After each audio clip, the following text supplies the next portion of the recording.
Hello, my name's Christine Gemperly, and I would like you to welcome everyone here to Gemperly Orchards.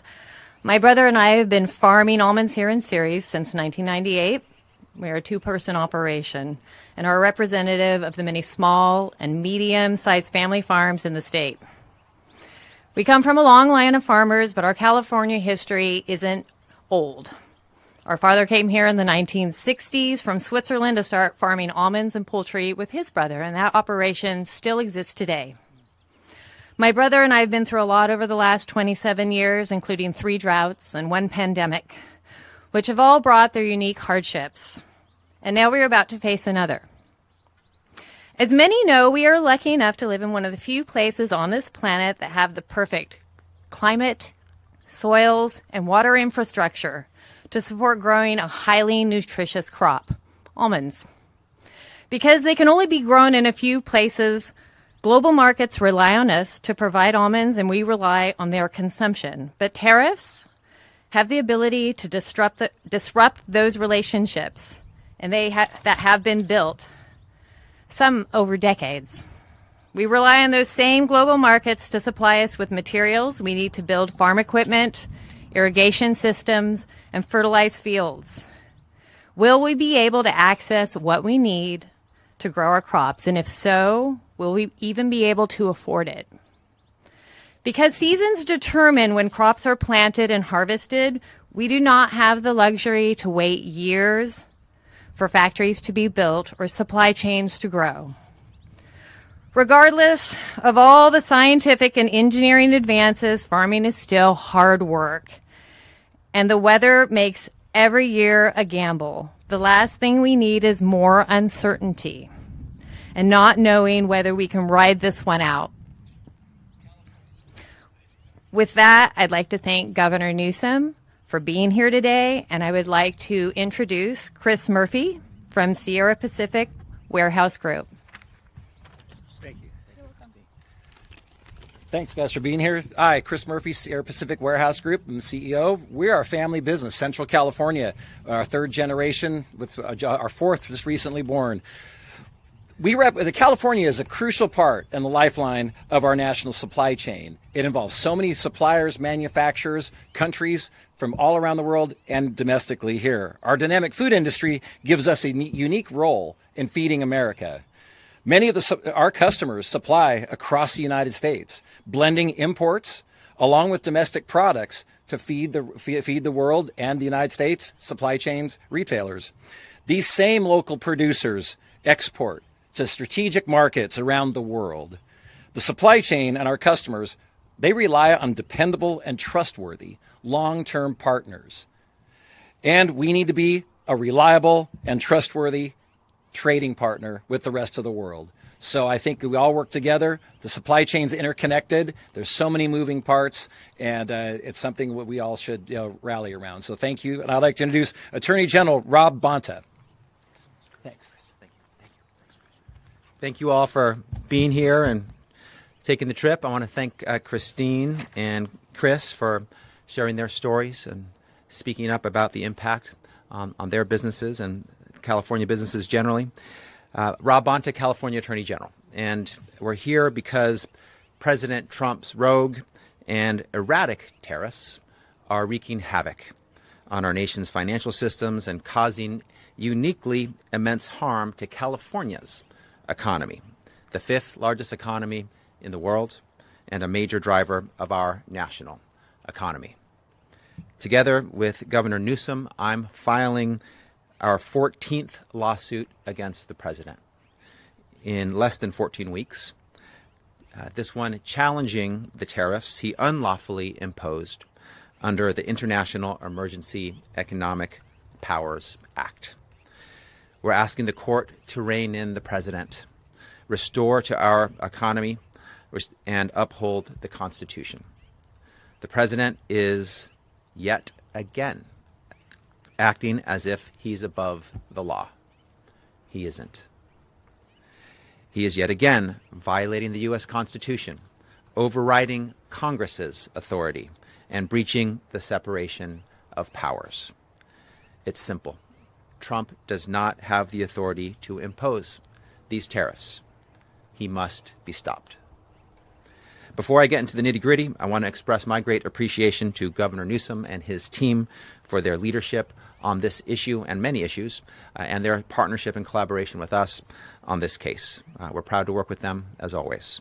And I want to recognize my team at the Department of Justice, especially the individuals in the government law section who worked tirelessly to make this lawsuit possible. It's an honor to work alongside so many dedicated public servants, both at the DOJ and in the governor's office. The gravity and instability of the situation at hand cannot be overstated. The risk to California, to our businesses, our workers, our families, cannot be overstated. As of April 2nd, Trump has imposed tariffs on every single one of the U.S.'s trade partners, sending shockwaves around the globe. On average, the tariffs are more than 22%, the highest in more than a century. For some trade partners, the tariffs are much steeper. Tariffs on our neighbors, Mexico and Canada, are 25% for more than half of goods. Canada has responded with a 25% retaliatory tariff, including on fresh produce and wine from California. The tariffs on China are now at an astronomical 145%. In response, China has retaliated with a 125% tariff on U.S. goods, including on California nuts and dairy products. Just 2 days after Trump announced his most sweeping tariffs, the U.S. stock market suffered the largest two-day loss in history. One analysis projects that the tariffs will make the U.S. economy, quote, permanently smaller by $100 billion annually, end quote. And another found that Trump's tariffs will cost the average American household $2,100 per year.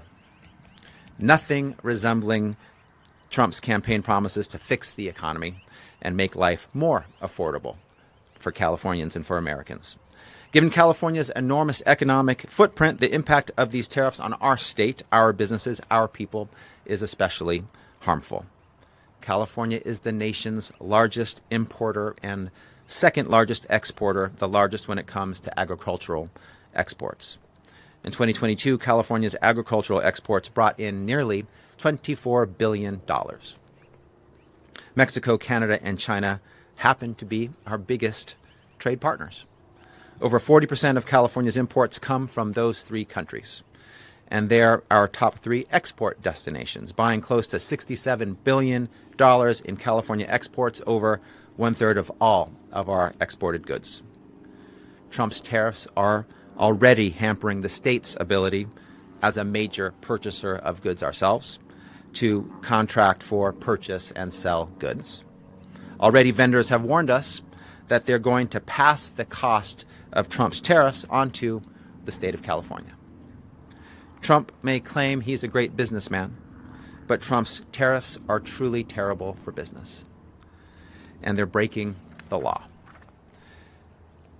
Let's get to our lawsuit. It focuses specifically on tariffs unlawfully imposed by executive orders that claim authorization under what's known as the International Emergency Economic Powers Act, or IEEPA. This is important because Trump claims this law is the reason he can impose these tariffs, and he is wrong. The truth is the IEEPA does not apply here.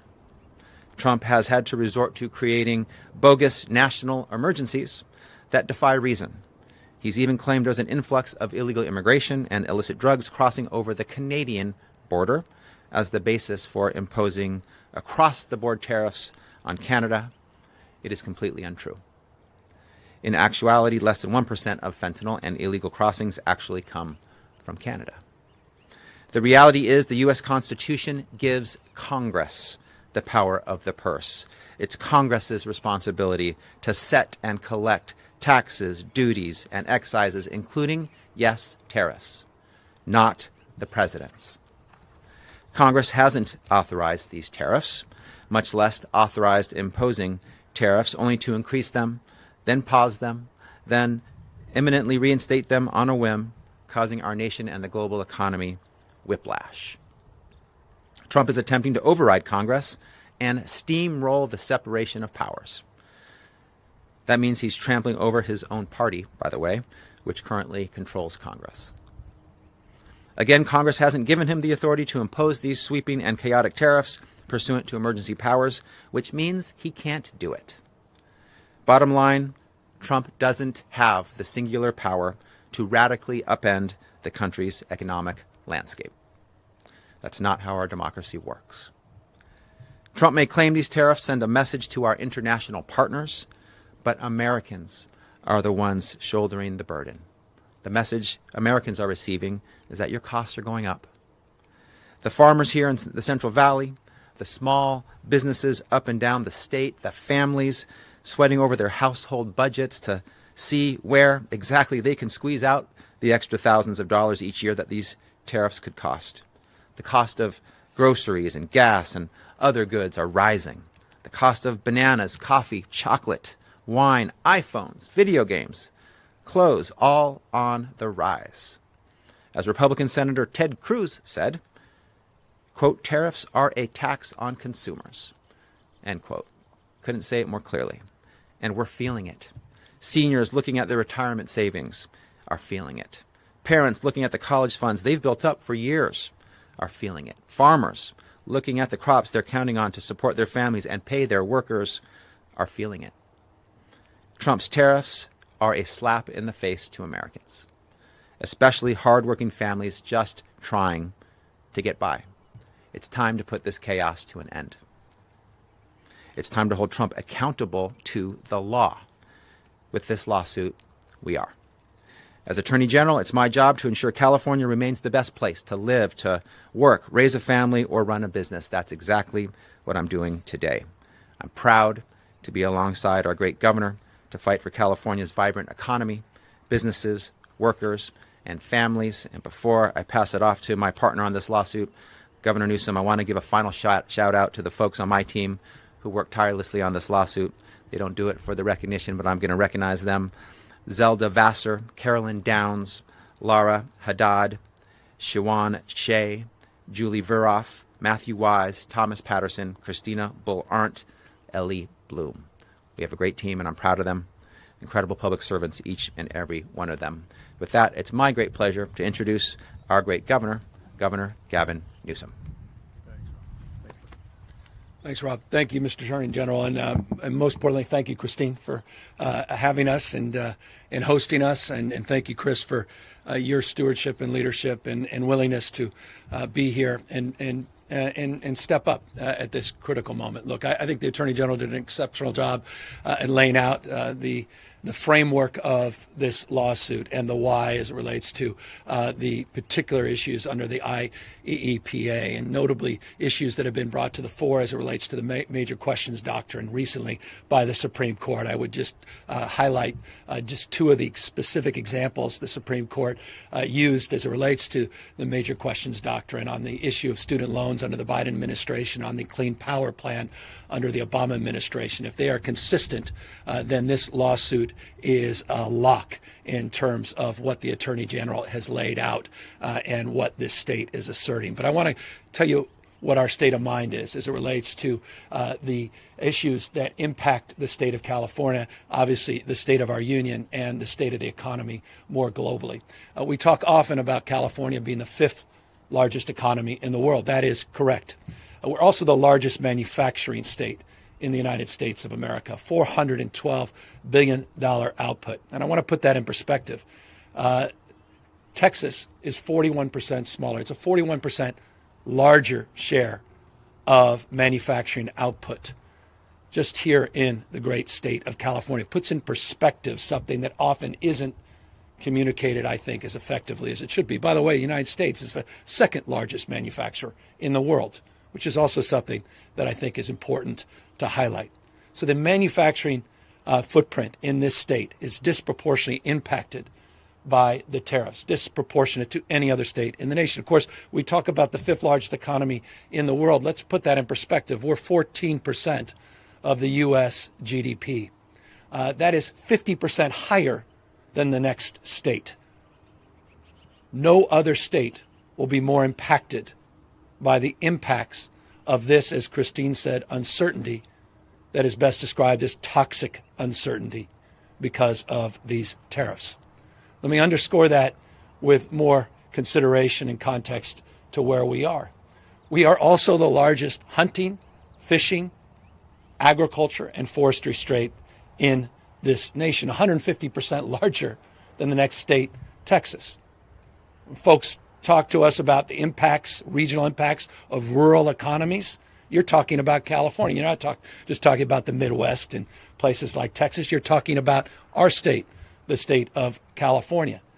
Almonds you see around us, export dependent. Pistachios, export dependent. Dairy, export dependent. In fact, 43% of almonds and pistachios and dairy are export dependent in the state of California. Few industries will be hammered more than the toxic uncertainty of these Trump tariffs. The impacts, what more evidence do you need? Check your 401k. Check your portfolio. If it includes NVIDIA, you should check it right now. NVIDIA, the great California company, one highlighted by this same Trump administration over the course of the last 24 to 48 hours, just got hit today with a $5.5 billion charge. Great California company got hit with a $5.5 billion charge, sending the markets to tumble yet again today. NASDAQ down over 2% as I speak. The uncertainty is pronounced and it is profound in the state of California. Consider just the imports coming from Mexico, Canada, and China. 44% of all of the imports into the state of California alone come from just those three countries, $197.3 billion in 2023.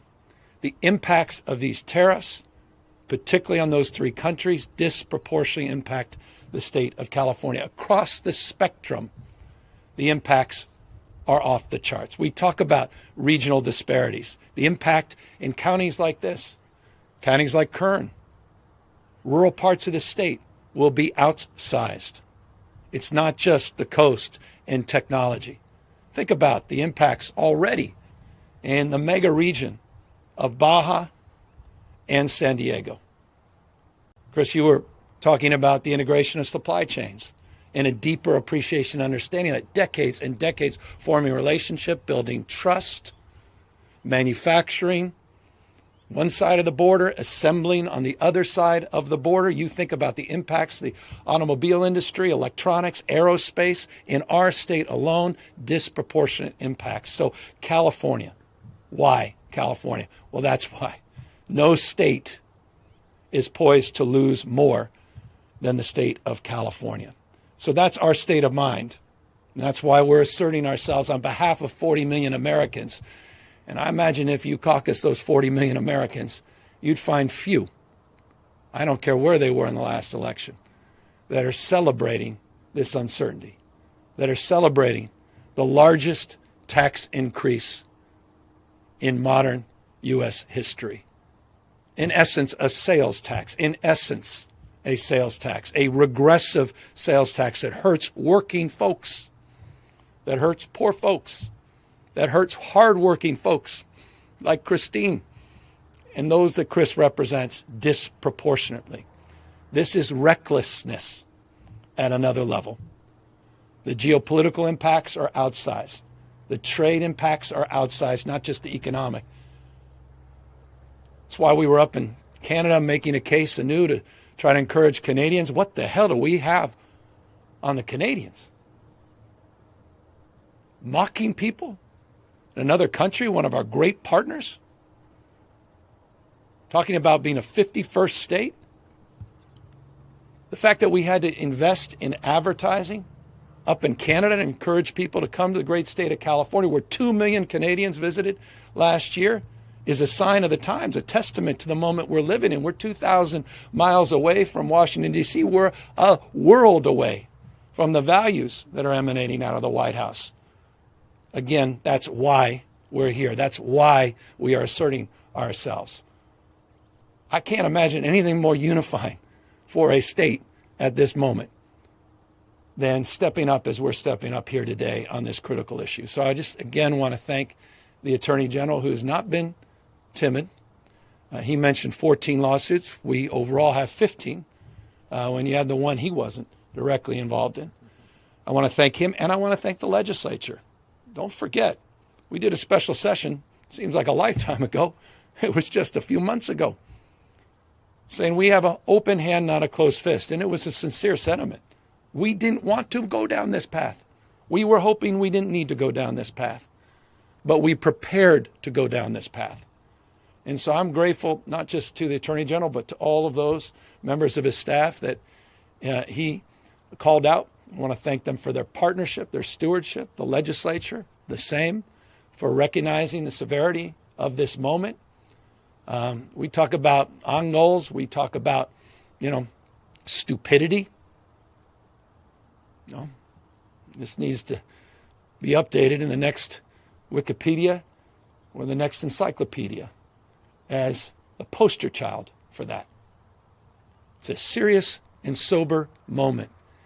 And I'd be, in closing, lying to you if I said it can be quickly undone.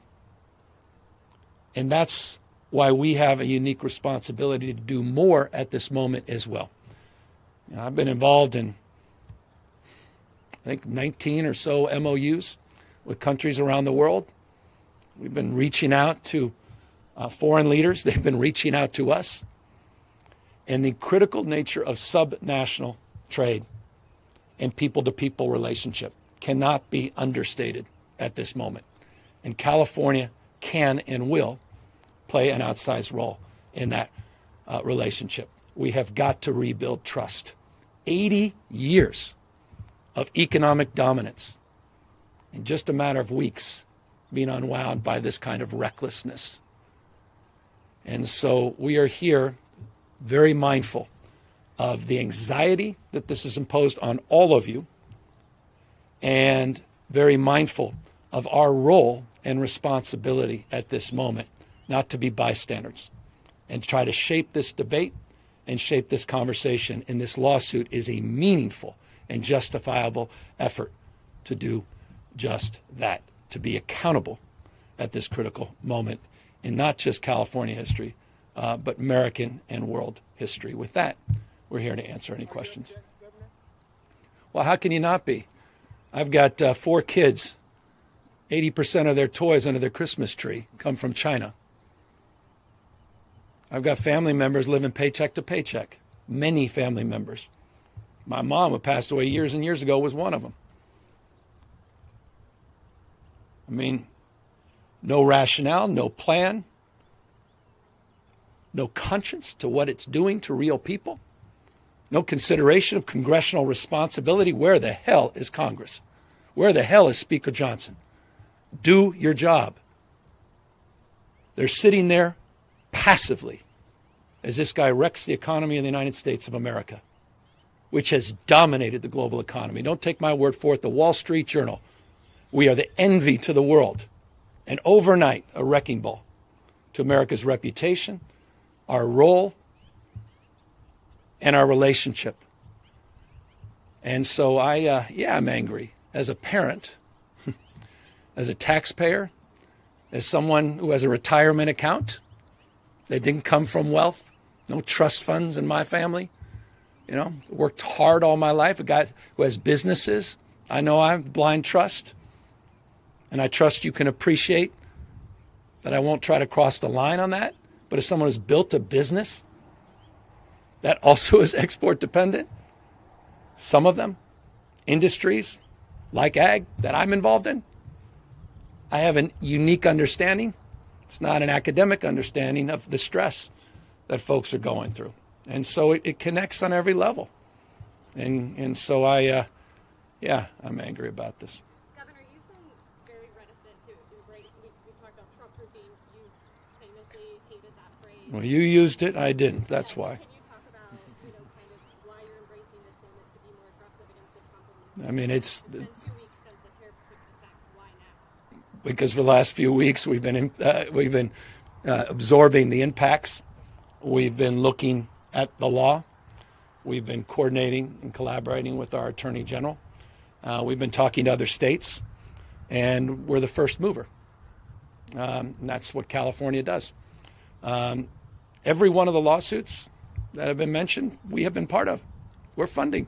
We're working in collaboration and partnership. So why now? Well, that's pretty consistent with past practice. And you may recall we were involved in 122 lawsuits against the Trump administration and Trump 1.0. Had this the 15, it's 137. There's no more, I think, assertive state in our union that's standing up for the state of this union than the state of California. Mr. Governor, I'm wondering if you can talk a little bit more about the response you've gotten from those world leaders that you asked to spare California. Well, we have great relationships, not good relationships, great relationships. You've seen, they've shared, not just me, some of the recent meetings we've had with the ambassador to Germany, ambassador to UK, to the premier just 48 hours ago, the premier of British Columbia. Those are just three recent examples. That doesn't even include all the other private conversations I've had that were respecting the privacy. All the outreach, the MOUs that people are looking to see if we can update the relationships they're trying to maintain. And the imperative, they want to know that we're a stable partner. They want to know we're not going to turn their back as this administration's turned their back on our allies. And they want to know that we're going to continue to have their back as it relates to addressing the anxiety and uncertainty, particularly as it relates to their making a case. And I find this interesting. Making a case that we don't even need to make, but they're making, that California is not this administration in terms of policy in context of retaliatory tariffs. Now, I have no authority in terms of international trade. I recognize the limitations. That said, during the governor's office of business, we created an international arm. We've been very proactive, very aggressive. Lieutenant governor has been a leader and point person in that respect. And so we're building on that work, and we're building on those relationships. And we have lined up many, many subsequent meetings. And I think the Visit California announcement we made 48 hours ago is indicative of the kind of proactive work we'll be doing to reach out to our trading partners and make the case that California has their back, and we want them back visiting the state. We want them continuing to trade with the state. We want to continue to maintain our dominance. By the way, I haven't even brought up the port of L.A., the port of Long Beach, and the fact that 40% of the goods movement in this country comes through those two ports. I haven't even brought up the pizza shops and the coffee shops that are disproportionately dependent on that trade every single day. I mean, this is not even complicated. The impacts of small businesses that cannot pass along these increased costs, that are losing customers. The impacts, and I don't want to speak for Chris and others, but the impacts already on the lack of investment. Any business person, small or large, uncertainty is the number one enemy. Just give us certainty. The one certainty that is the only certainty we have is uncertainty. That literally on a whim, day to day, hour to hour, phone call from a donor to a phone call from another donor, that there will be a waiver. There will be an exemption. I mean, from free capitalism to crony capitalism, just like that. Corruption? This is the personification of corruption. I appreciate the press. You chase this for a living. This is smash mouth in your face. Every minute of every day, every hour, and you know it. You've seen it. How in the hell are we sitting by and allowing this to happen? So again, that's the why, and that's what we are pushing back against in this lawsuit. Mr. Governor, thanks for taking the time. Thanks, Attorney General and Christine and Chris for hosting us. Two quick questions. Number one, have you spoken to the president about this? And number two, forgive me, it's unrelated, from Front 4, Channel 4 News in the Bay Area. Do you have any reactions to the Benicia refinery announcing their, the refinery Yeah, Valero. Just briefly on that, respecting the importance of that question.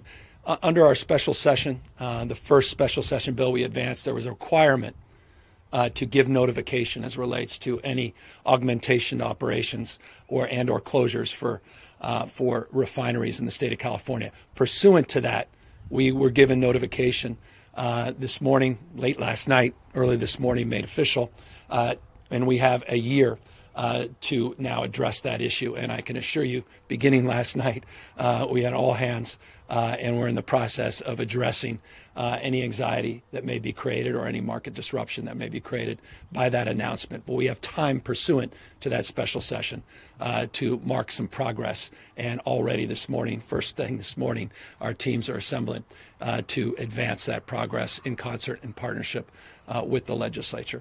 On your first question, perhaps you can advance that. Yes, have you spoken to President Donald? I haven't spoken to him directly, but we reached out to the White House to give them heads up. Governor, my name is Anahita Jafari. I'm a reporter with KCRA3 News. Last month, we reported how you sent bat phones to the CEOs of the largest companies headquartered. Were they bat phones? I like that. I like the description, bat phones. I'm going to keep that. Yeah. Yeah. All right. That's nice. I mean, it sounds. Programmed into them. Have those CEOs discussed tariffs with you now for this new line of communication? Yeah. Well, it's interesting. I mean, all of them. There's not one that has expressed anything differently. All of them have brought the issue of tariffs up and uncertainty. Can you say who you've been talking to? No. I don't want to call them out. Again, the idea of let me just say, just on the meta point, in some matter, what the hell, bat phones and the governor. So I thought it was important that some of the biggest job creators, we've been doing this, as you know, with our Jobs First plan with small businesses.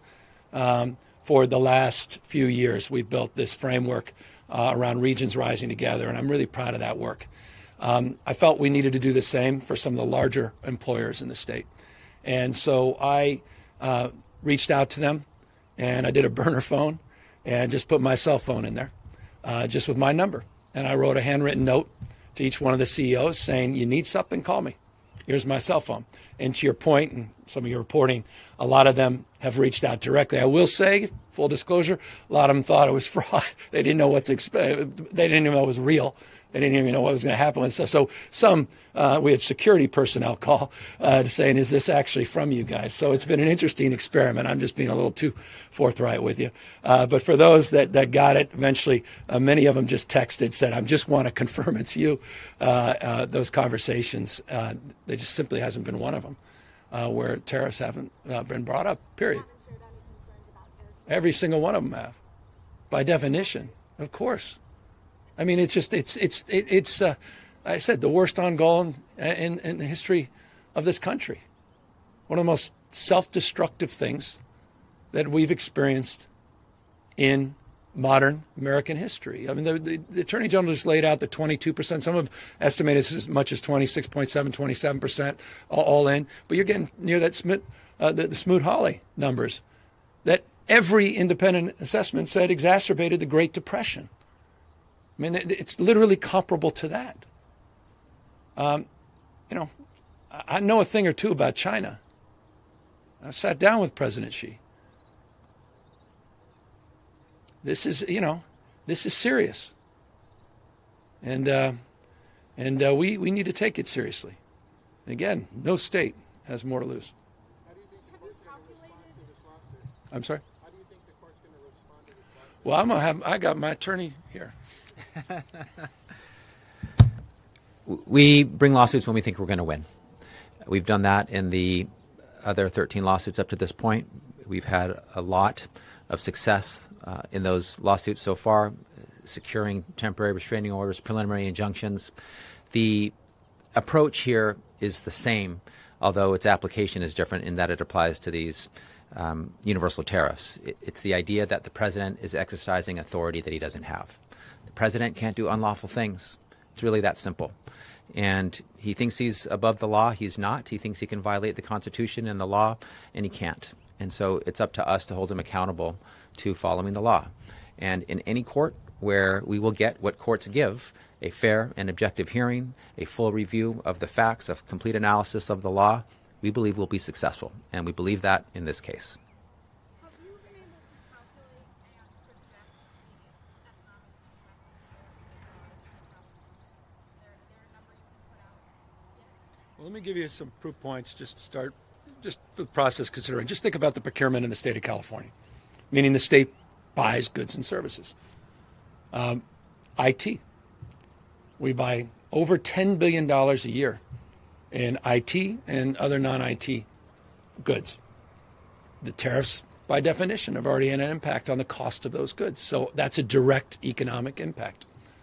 I talked to you about the markets. Why do I bring up the markets? Because the markets in California play an outsized role in our budget. Capital gains plays an outsized role in our budget. NVIDIA's success as a company, I gave it a proof point, plays an outsized role in the revenue we generate in this state and our ability to support critical programs, including supporting farmers like Christine. The impacts of that have already forced and compelled me to adjust the budget that I will be submitting in May. The May revise will reflect a downgrade in economic outlook in this state. I have been meeting consistently in the last few weeks with economists, not only state economists, independent economists. Universally, they have significantly downgraded the GDP projections for the state of California next year, have increased, as a consequence of this toxic uncertainty, the likelihood that our unemployment rate will go up, not down, and that the environment will precipitate in higher inflation. All of those things will inure to slower economic growth, less capital gains revenue, and a significant, from my humble perspective, how significant, stay tuned to the May 15th revise, change in our projections as it relates to revenue collection and an adjustment into our baseline spending in order to submit, as I'm constitutionally required, a balanced budget. So the impacts on the budget of this state are already being felt, and the full impacts have yet to be fully felt. Sorry. One second, just Push for tariff exemptions on almond growers, especially in Stanislaus County, which makes up 18% of the state's almond value, and also a county that is largely taxed from. Why do you think the president will not budge on this? Well, look, I want to give the president his due in this respect. I'm old enough to remember in the 1980s, I think it was a full-page ad that President Trump, at the time Donald Trump, businessman, put out complaining about trade policy in the United States vis-a-vis Japan. He's been very consistent on this issue for decades and decades. I give him his due in that respect. You saw in the first administration, I talk about crony capitalism. I didn't say that lightly. That comes from the basis of an independent analysis of waivers that were provided in the first Trump administration and how they were directly connected to donors to the Republican Party. He's been consistent for years and years. But this rationale across the board, 10% tariffs, the irrational determination of 145% in China, the fact that he negotiated what he said was a great trade deal, the USMCA, and now he's trashing his own deal, shows a level of recklessness that even I did not anticipate. And I imagine many of his supporters may not, to your question. I'm here because I come here often. I'm here because I have a responsibility to support people like Christine and those that Chris represents. I'm here not because folks here, I'm very mindful, voted for me or even Kamala Harris. I'm here because they matter and we care. And I'm here because they're disproportionately going to be hurt by this, by the guy that's betrayed them. Donald Trump is betraying the people of the Central Valley. He is betraying the people that supported him. Donald Trump has turned his back on his supporters. We will not turn our back on those that supported Donald Trump. We will have their back. That's why I'm back in the Central Valley. Some exemptions for big companies, even in California, have been made from these tariffs. What about small businesses that don't have that visibility? That's it. That's by definition crony capitalism. Because your fancy CEO may have gotten a cell phone and you made the call. It's why I predicated what I said as it relates to those cell phones on the work I've done for small business as a foundational point. And that's why we're here with small business. But that's exactly right. What's their representation? And that's where states come in. And that's where a state of mind to push back, to be firm, to be resolved, come in. That's where leadership comes in, Speaker Johnson. That's where leadership comes in, accountability, responsibility, Speaker Johnson, to have the back of small businesses you claim to represent. Where the hell is Congress?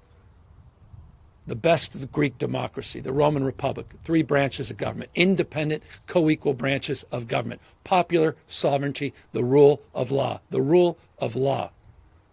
You saw a federal judge today on contempt charges against the administration, or at least asserting probable cause for contempt charges, criminal charges against the Trump administration, on the fundamental rule of law, the principles of our founding fathers, the 250th anniversary of this great republic we're about to celebrate, that has held this place together, that has bound us together.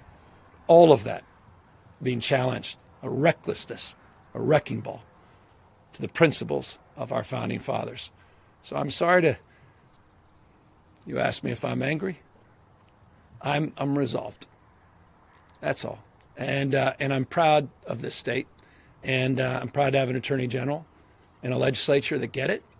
And I'm proud to have this gift of having some agency and having a little authority as governor to push back against this at this moment. Governor, along the lines of the budget, can you talk about California's a lot of federal funding on the line, wildfire relief, Medi-Cal. Are you concerned about the Trump administration retaliating in these ways? Well, let me remind you guys of this. California last year, as a donor state, provided $83.1 billion. Maybe worth actually writing this down. $83.1 billion. We provided more to the federal government than we received. By the way, Texas received $71.1 billion more than they provided the federal government. So I'll just remind you of that.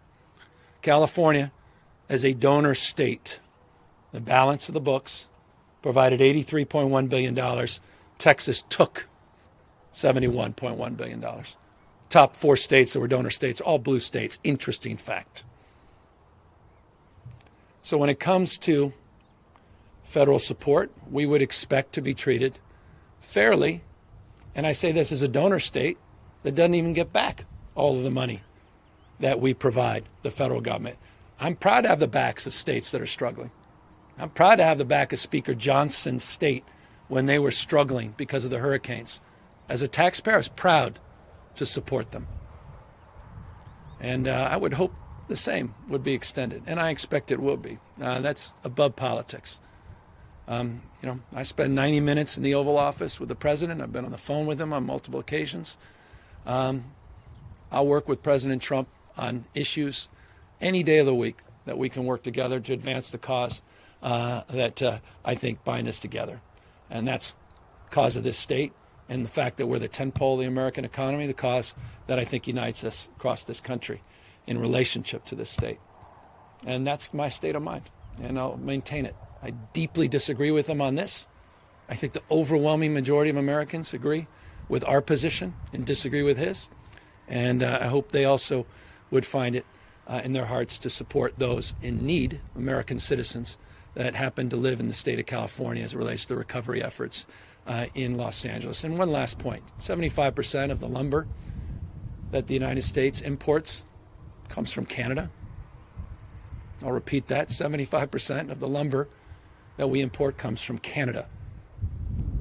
The cost of rebuilding have already been impacted by these tariffs in Southern California. The cost of housing has gone up. The cost of the recovery has gone up.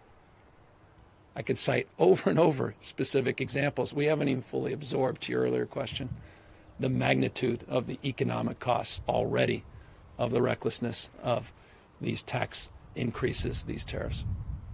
Last question on back to Judge Milford's finding this morning. Are you overall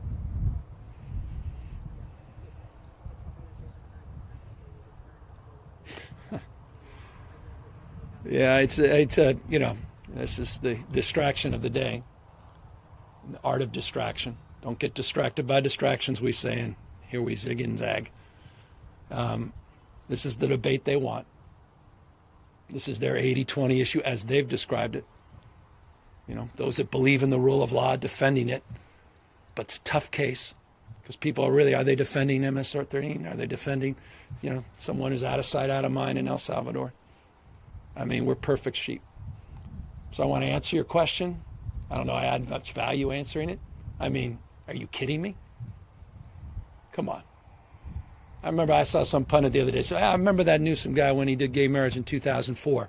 The hell is he talking about? He's kept marrying people, 4,036 couples from 46 states and 6 countries. What about the rule of law? Well, maybe they forgot. The judges said there was no irreparable harm. And when the judges, the California Supreme Court, said we should stop, we stopped immediately. It wasn't even in question.